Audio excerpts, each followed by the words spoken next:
Greetings and welcome to the East Room of the White House.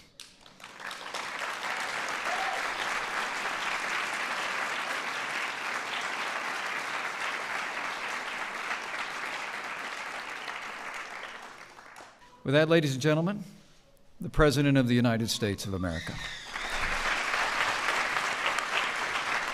Thank you very much.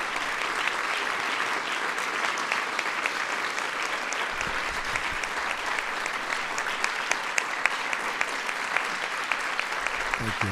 Thank you very much. It's very nice. I just went to the Oval Office and found this beautiful letter from President Obama. It was really very nice of him to do that, and we will cherish that, and we will keep that, and we won't even tell the press what's in that letter. I want to start off by telling you I just spoke with Governor Nathan Deal of Georgia. Great state, great people. Florida affected, Alabama affected by the tornadoes, and just expressed our sincere condolences for the lives taken. Tornadoes were vicious and powerful and strong, and they suffered greatly. So we'll be helping out the state of Georgia.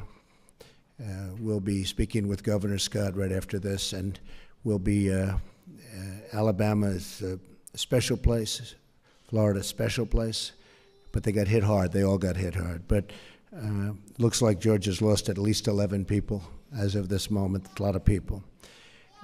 So on behalf of all of us, Governor Deal, condolences.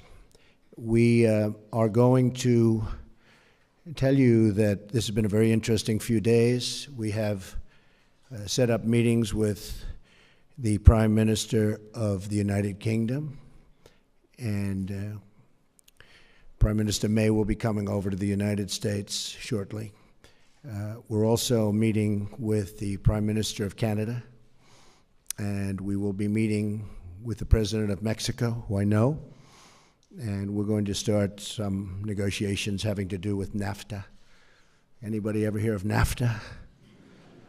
I ran a campaign somewhat based on Nafta, but we're going to start renegotiating on Nafta, on immigration, and on security at the border.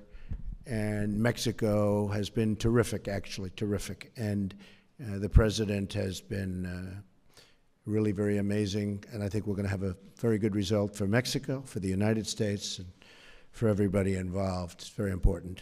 It's a very, very important thing. And speaking of important, you're very important, because with you and all of the people in this room, we are going to do some great things over the next 8 years. Okay? 8 years. Right? Right? Great group. It's a great group of people.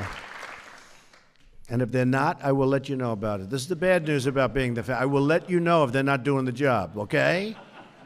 I'll praise them if they're doing it, and I'll let you know if they're not doing it, but they will do it. They're going to do a fantastic job. I'm so proud of them. I know them so well. Each and every one of you should be extremely proud. Give yourselves a round of applause. Come on, give yourselves a round of applause. To your family and friends who are gathered here today, I want them all to know how important you are to the functioning of the White House and ultimately to the functioning of the United States of America. I also want to thank the families here today for all you have done to support your loved ones as they've devoted their time and energy to causes of public service, including many long nights. They'll be away, long, long nights, and that will go on for a long, long time, but we're going to come out way ahead. We're going to come out way, way ahead as a nation, as a country. We're going to come out way ahead because I know what we have. I know how talented these people are. We're also a team. It's a team. It's a great team. It's a team that gets along. And as I said during my inaugural address, this is not about party. This is not about ideology. This is about country, our country. And it's about serving the American people.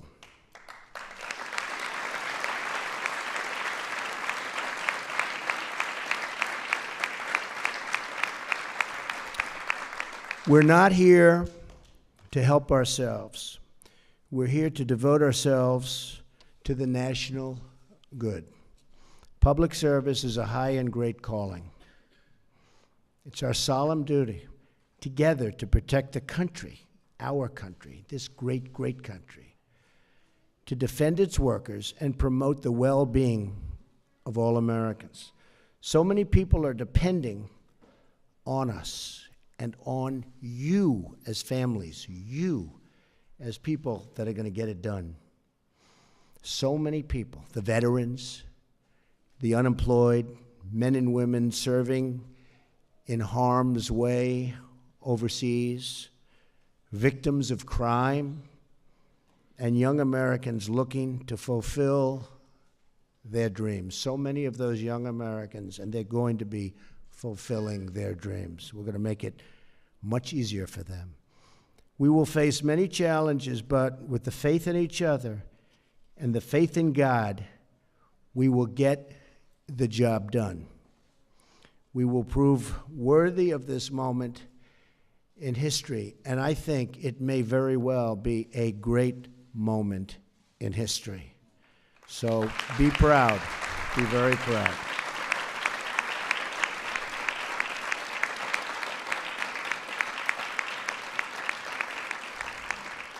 Now, I began with this gentleman right here.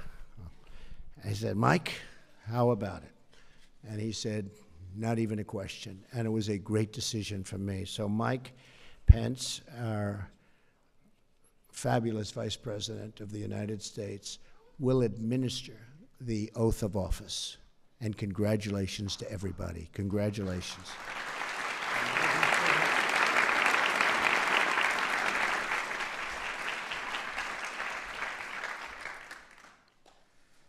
And now the oath of office, with all those who are performing the oath and accepting responsibilities as assistants to the President of the United States, please rise.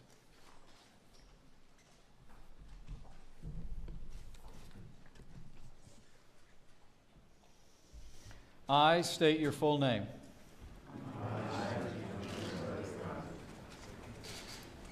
Please raise your right hand. I state your full name. Do solemnly swear. Do solemnly swear. That I will support and defend the Constitution of the United States. That I will support and defend the Constitution of the United States. Against all enemies, foreign and domestic. Against all enemies, foreign and domestic. That I will bear true faith and allegiance to the same. That I will bear true faith and allegiance to the same. That I take this obligation freely. That I take this obligation freely. Without any mental reservation or purpose of evasion. Without any mental reservation or purpose of evasion. And that I will well and faithfully discharge. And that I will well and faithfully discharge. The duties of the office on which I am about to enter. The duties of the office on which I am about to enter. So help me God. So help me God.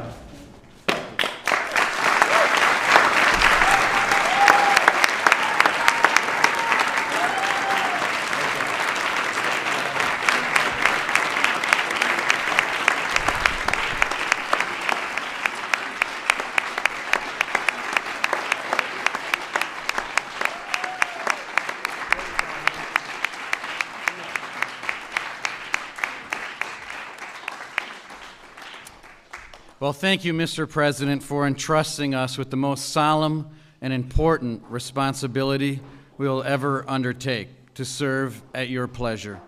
It is particularly special today to have taken this oath while surrounded by our family and close friends.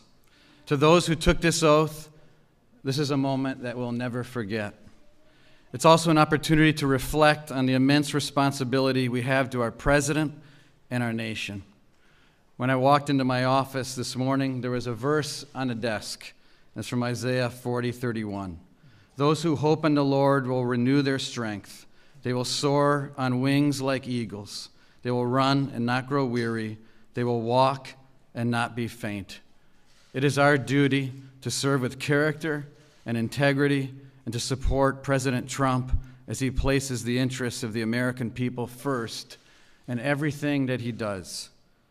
Finally, I want to thank not just the President one more time, but the Vice President, our families and our loved ones and all the kids that are here. And finally,